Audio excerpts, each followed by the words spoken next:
আসসালামু আলাইকুম guys. MediaTek ভিলেজের পক্ষ থেকে আপনাদের জানাই আন্তরিক শুভেচ্ছা ও অভিনন্দন।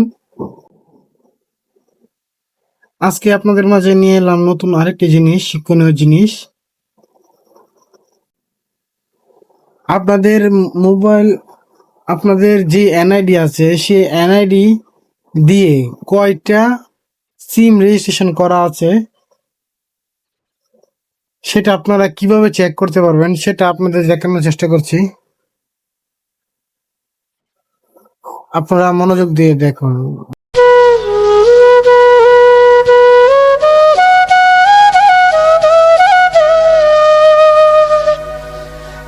প্রথমে এর জন্য আমাদের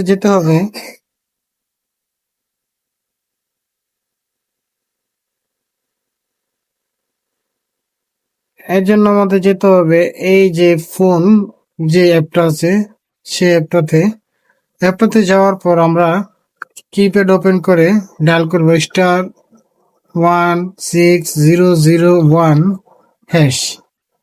আমরা ডায়াল করব, যে কোনো একটা নাম্বার দিয়ে ডায়াল করব। তো ডায়াল করার পরে এরকম একটা ইন্টারফেস আসবে। To know your biometric registered numbers, dial last 4 digit of your NID and press send। মানে এখানে বলতে চাচ্ছে যে এই যে যে জায়গাটা আছে, এই যে ব্ল্যাঙ্ক খালি জায়গাটা, সেই জায়গাটায় আপনারা এনআইডি কার্ডের লাস্টের 4টা নাম্বার দিতে হবে।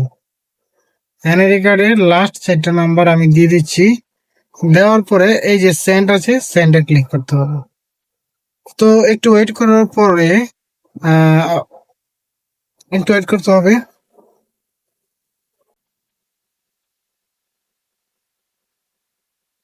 এই যে দেখেন এখানে একটা এসএমএস রিপ্লাই তো আসলো, your request has been accepted, please wait for reply.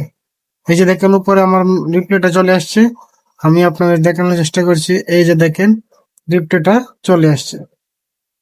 তো এই যে আমি আরো আগে 2বার ট্রাই করেছি, এটা শো করতেছে। এই যে এটা 3বার। এই যে দেখেন, এই যে এটা হচ্ছে আজকের এসএমএস। এই যে, তো এখানে স্পষ্ট বলা আছে যে টোটাল সিম, মানে টোটাল 3 লেখা। এসএনআইডি মানে যেটা আমার এনআইডি দিয়ে 3টা সিম ওঠানো আছে। একটা হচ্ছে বাংলা পেড, মানে তিনটাই হচ্ছে বাংলা লিঙ্ক প্রিপেড নাম্বার। তো এই 3টা নাম্বারে আমার তোলা যেহেতু, তো তো আশা করি বুঝাইতে পারছি যে কিভাবে চেক করতে হয় একটা এনআইডি দিয়ে কয়টা সিম নিবন্ধন করা আছে।